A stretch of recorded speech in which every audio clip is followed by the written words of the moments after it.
Hello, Kuman229 here with another Topic of the Week video. This week I'll be discussing Ace Attorney. This week's topic was submitted by Tumblr anon, and their topic is: what is your favorite Ace Attorney game? Why is it your favorite game? Favorite case from that game? And favorite side character from it? Favorite side characters from it? Now, it's very difficult for me to choose my favorite Ace Attorney game because I love all of them. Even the newest ones. Honestly, not just Apollo Justice, Ace, Dual Destinies and Spirit of Justice are also great. So, it's hard, I even love Investigations. I really wish that they'd just freaking localize it, Investigations too, so I can play that one. But, I mean, it's really hard for me to pick a favorite. And so I'm going to cheat and I'm going to pick two. So while I did think about it, it's very difficult to really pick anyone over the other, because they're all great for different reasons. I think the ones I'd go with are Justice for All and Spirit of Justice. Yes, I'm picking Spirit of Justice as one of my favorites, if not my favorite, because that game is so good. Now, I will warn you, I'll be talking about plot spoilers for the Ace Attorney games, and specifically Justice for All and Spirit of Justice. I highly recommend you not get spoiled to the games because, well, the stories are really good. So, if you don't want to get spoiled, don't watch this video because I will not be holding back on any spoilers. Now, with Justice for All, the reason I picked that one over Trials and Tribulation, which I would have picked, because Trials and Tribulation lets you play as Mia, and you get some insight to her, and then, even though she surprisingly isn't in that game as much, and you get all this big epic plot related to the Fae Clan, but mostly the reason why I picked Justice for All, two reasons. Franziska von Karma, who I will say is my favorite new character that was introduced in Justice for All, and the Mountain Guard case, the final case of the game. So, I will hands down say that Justice for All's best case is the final one, and I think a lot of people will agree with me on that. I haven't actually looked up what people thought of the games, despite the fact that I see that a lot of people seem to not really think very highly of Justice for All, which blows my mind because I love that game so much. Every game in the series has some cases that are more of a Justice for All has some. The whole the Big Berry Circus case isn't thrilling. It's the anime adaptation really did some wonders for that, cutting out some of the insanely dragging moments where you're just doing the same thing for an hour straight. And then the whole case where you're at the Fae Manor, and you're in it's in Kurain Village. It's not really my favorite, but we do get reintroduced to Maya, and we're also introduced to Pearl. I can't forget Pearl in Justice for All. So even though I'm not the biggest fan of that case, it's still got some great new characters in it. Ultimately, the case that elevates that game to me is one of my favorites, is the final case, where Mountain Guard, who plays a character, is a spin-off in the Steel Samurai. And then you have him being framed for killing his celebrity rival. And Phoenix takes the case because his Nagatama didn't respond to him when he was like, I didn't kill him. So he takes the case, and the biggest thing about that case that makes it stand out as one of the best cases in the franchise is that it is one of the few cases that legitimately threw me for a loop. I'm not very, it takes quite a bit to really throw me off on something. Usually I can figure out the plot of a lot of stuff. I don't need to see things twice a lot, and when something's complicated, it's not that big, and I generally will spot a lot of plot twists coming a mile away, because the foreshadowing isn't Well, it's generally not, very. It's not either it's too subtle where it doesn't make sense, or it's not subtle enough where you predict it literally the first time a hint comes up.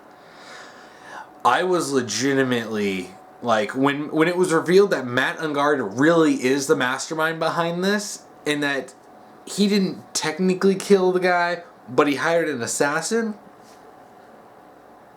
And Phoenix was stuck having to defend this guy because if not, Maya would be killed. So you're having to play the game and defend this guy and pin the blame on someone else, or else Maya would die. It is one of the most mind-blowing things in the entire series. It really is.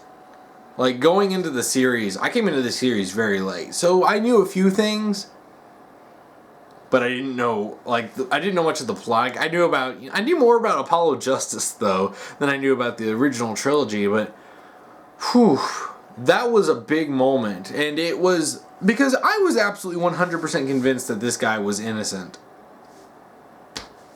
Because Phoenix does the logical thing, he uses his Nagatama, and he's like, because as if he lies to me, it'll react.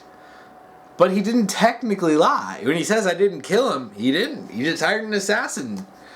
And then gleefully brags about it. And you find out this guy's actually a totally twisted psychopath, and you're just like,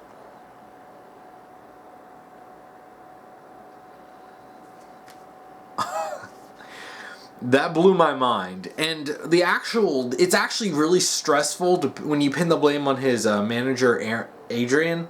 Because she's one of the prime suspects, because she actually did try to kill him to frame Matt, but he was already dead because Matt had already hired the assassin to kill him.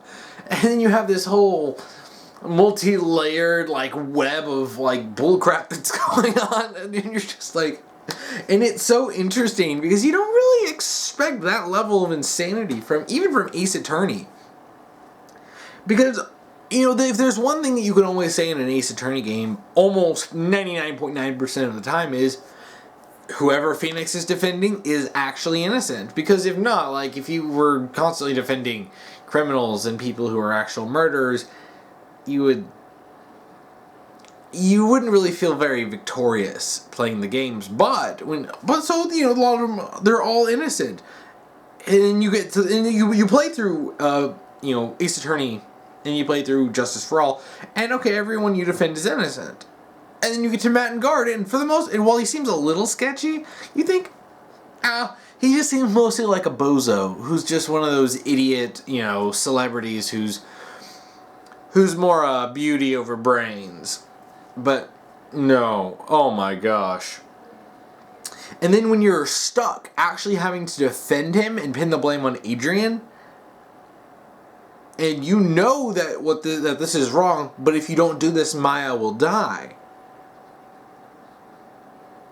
So it's heavy. It was literally the most stressful thing in any of the games, was playing that case. And having to defend him when you know that it's wrong, and you keep doing it, and it's upsetting, and you know that this is wrong, and you feel awful for doing this, and you can see that it really puts you in the shoes of Phoenix, and that was one of the most immersive parts in the entire franchise for me. Feeling that that pit in your stomach, you feel like you're an awful garbage, just piece of trash human being for doing this, and then you see that the Phoenix is struggling with this just as much, because he wants to protect Maya, but he really doesn't want to defend this guy. And ultimately, and when you find out that when he actually gets free from the control, he goes full out, and it's well, you can actually make the choice, and of course, I went full out because it's the right thing to do, but then it's revealed that Maya is free because you reveal that the assassin, he broke that Matt Ungard broke the assassin's contract, and you put Matt in jail. You have him you ultimately win that case, and Matt gets put in the worst position because now this assassin is pissed the hell off at him. So it's a thrilling case, and honestly, it ranks. I mean, I haven't actually ranked all the cases of Ace Attorney, but that ranks way up there. If not, it's not number one. But it's way up there in terms of my favorite cases, because it's great. Overall, though, Justice for All really succeeds from the first Ace Attorney. I mean, you have to follow in the footsteps of a surprisingly popular game like Ace Attorney. Then you have a sequel, and even then, it's especially amazing when I found out that a lot of the whole game was written in a drastically short amount of time, and then it had to be rewritten because the original guy who was writing it, the guy who was writing the game, was like, he's like, oh, I don't want Miles Edgeworth well, he's not Edgeworth in Japanese, but he's like, I don't want Edgeworth to constantly be losing, so I invented Francisca, which required me to rewrite everything. So the fact that it turned out this good, despite that, is incredible, actually. And it introduces some great stuff like the Nagatama.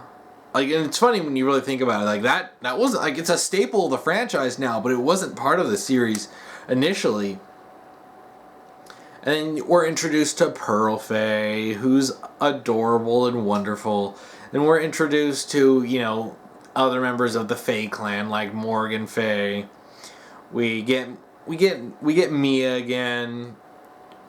And then, of course, Franziska von Karma, who really, I think, does not just well in fleshing out just how depraved Manfred was, but also really kind of building up Edgeworth's character too, because now we have this woman who grew up with Edgeworth in Germany, so you actually get seeing them interact is some of my favorite parts of the games. Makes me sad that they happen so few times. And their own rivalry between each other is great. And at the end, when you have that moment where, she's basically in tears, she is in tears, and she's kind of breaking down her facade of being, the stone cold prosecutor. She breaks off, and you realize, holy crap, she's 18. Everyone in the game a lot of the guys in the game are young, but, I mean, she's the same age as Maya. It's just like, Justice for All really remains as one of my favorites. And yeah, in terms of the original trilogy, it's really kind of a toss-up overall between picking Trials and Tribulation and Justice for All. But that last case really, in the introduction of Franziska von Karma, even though she's in Trials and Tribulation, and she does play a great role, it's just, it's hard to beat the On Guard case and the stuff that was introduced in Justice for All. Now, moving on to Spirit of Justice, and I will warn you, I will be talking spoilers for Spirit of Justice. Lots of spoilers. And the reason I'm stressing this so much for this game is because this game's new. It just came out, and yeah, I played the hell out of it. But, I do want to warn people, I will be spoiling this. And it's getting spoiled ruins so much of it. If you want to play it, go out and play it. Now, Spirit of Justice really shocked me. I mean, I did not expect to like it so much. After playing Dual Destinies, I was like, man, this is great. It had a few missteps, but overall, it was really great. Especially with the introduction of Athena, who quickly became one of my favorite characters in the series, and gave a really nice balance among the, that really added a nice, third party in terms of the lawyer. Becoming a lawyer trio between her, Apollo, and Phoenix, and it had a nice, interesting story going on. And I thought that would be, and I liked it so much more than Apollo Justice, also because it kind of gave Apollo a much better, stronger personality than being Phoenix Wright 2.0 in Apollo Justice. But Spirit of Justice came in, and this game has so much going for it. First off, we're reintroduced to Maya. And we actually get to see that she's doing her training to become the new master of the Kurain channeling technique, which is something that had been built up in the original trilogy, and something that you knew at some point she'd have to do it, because, well, her older sister, if even if she was alive, she wouldn't be doing this. Her mother disappeared, and and you find out in Trials and Tribulation she dies. So she's the only person who can, and obviously her aunt is a wacko who committed murder, and the only other person is Pearl, who's way too young. So she has to be the new master. So you knew that this would be something that she'd ultimately do, and seeing her after the time skip in Spirit of Justice, it's been, I think, 9 years, thereabouts. Yeah, about 9 years since you last saw her in Trials and Tribulation. And you see her as an adult. She's finishing up her training, and she's going to become the master of Kurain. And it's just, it's so heartwarming to see that, and it's like, and it's actually it was the best thing about her character, and I loved how she tries to trick Nick into thinking that she's totally changed, she's a mature person, and then it turns out no, and she's still going to argue about that stepladder. And I love that because they retained her personality while making her more mature. She does have more mature moments, being the fact that she's like, 26 now? 26 or 27 or something? Yeah, I think she's 27. Or it's thereabout. She's in her late 20s, not a teenager anymore. So you really, you see that she's grown up, but you also see she hasn't lost her personality, despite the fact that she constantly insists, I'm the new and improved Maya. So that was great. Seeing Phoenix in the whole Kurain, in that whole new country, and you get that whole storyline in Kurain, and everything that he does in Kurain is heavily connected to the overall plot. When you get to the final case, and then you have then you have Apollo and Athena doing the alternating cases in America, and they have a good one that involves Trucy's magic show. There was one. The only case in it that felt a little underwhelming, I have to say, is the one involving Athena and Simon with the Uedo, the storytelling group, the entertainment group. And it's probably one of the shortest cases in the game, especially it's case, I think, 4. And sure, yeah, it's not really it's meant to be more of a breather between cases, obviously. And while you still get a ton of great cases in the game, it felt a little disappointing that it was that short. It was like two, maybe 3 segments.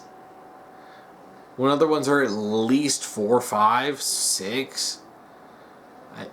It's like, it just felt like a drastically short case.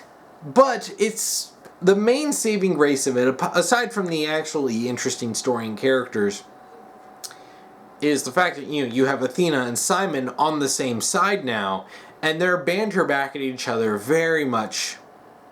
Simon's inclusion in that case as Athena's counsel is the best part about it. And the fact that he basically figured out almost everything, hours ahead of her, and it's not a bad case. It just felt a little meh. But it's more than made up for with the huge last case. That is my favorite. Aside from all these plot lines that have been going in through Spirit of Justice, you have Rafa and her, position as the princess, and the fact that it's very clear that her spiritual powers were nowhere near what Maya and Pearl's abilities were. You have the queen and her husband, the justice minister, and all the machinations that they're clearly doing. You have the terrorist plot line going on with the rebels, and Dirk, who's kept in the shadows for quite a bit in the games until you actually meet him. And then it ends up with all the main characters in Khurain for the final, case. And you switch perspectives between, Apollo, who very much has a very personal connection to what's going on, especially to the enemy prosecutor Nayuda, who initially I wanted to strangle, but ultimately ended up liking his character. And I won't go into like the deepest spoilers because I don't want to talk about. I don't want to just spoil everything. But seeing that and seeing basically, especially a confirmation of a theory that I had running in the game, that it wasn't strictly confirmed, but it's very heavily implied that Amy Faye is possibly the mother. The Holy Mother. But we do know that the channelers of Khurain are at least very distantly related to the royalty of Khurain. So the Khurain, and of course it's obvious when you see Khurain, it's pretty much spelled the same without the apostrophe. So, and what I love about this game, and this is one thing that really elevates it above pretty much every other game in the series, is that we're finally getting some lore. We finally get lore about this, the Khurain spirit channeling. It's something that has been part of the series since day one, the very beginning of the first game. And it took 6 mainline games, I should say, not counting the investigation games, to get some lore on it. And the whole thing with Khurain, and you find out, about, the connect, obviously that Khurain has, connections to Khurain, and it's a plot point about how, Maya has such stronger powers than the royal, princess. And ultimately that comes to a T in the final case, and pretty much every plotline gets resolved in the final case. And I was a little wondering, and I was playing through it, because you get to this one case, and it seems like the final case is going to be fairly underwhelming. It's the only interesting part where it seems that Phoenix was defending the guy who's clearly guilty, and you find out that it's another Madden Guard situation, and that he was being forced into it. And then you find out that, it's like, okay, now we're all done here. We saved the day. Now let's go to Khurain for the actual stuff. I was like shocked. All the plot lines came together and were resolved. And you got a great ending and some great plot twists. And ultimately, it had probably my favorite story in the entire series. Spirit of Justice is probably my favorite game in the series. No joke. It's that good. And from a gameplay perspective, it took all the good from Dual Destinies, especially the really the full 3D investigative areas where you have to look at it from different angles, while bringing back the just general investigating stuff, which was fantastic, and I love that they brought that back because I missed it so much in Dual Destinies. While also, concluding a lot of the stuff from that was introduced with Apollo's character in Apollo Justice, which, it's funny when you really realize that the second trilogy is really Apollo's trilogy, and even though Athena probably is more plot relevant in Dual Destinies, he's still connected to that case through Clay Terran. The ongoing cases involving the Space Center. But Spirit of Justice really steps it up a notch with what's going on. And one thing that really does help is its new cast of characters. In terms of side characters, like Rafa is arguably one of the best new characters in the series. In terms of the the second trilogy, the what I've been calling the Apollo trilogy, she is arguably the best character, and is one of the most interesting and dynamic characters that I've seen in any of the games. The way she changes and grows over the course of Spirit of Justice, from being a spoiled brat teenager to where you actually see the depths of her character, and that she's actually a very caring person. She just has a pretty screwed up, living conditions with her parents, who are both nutters.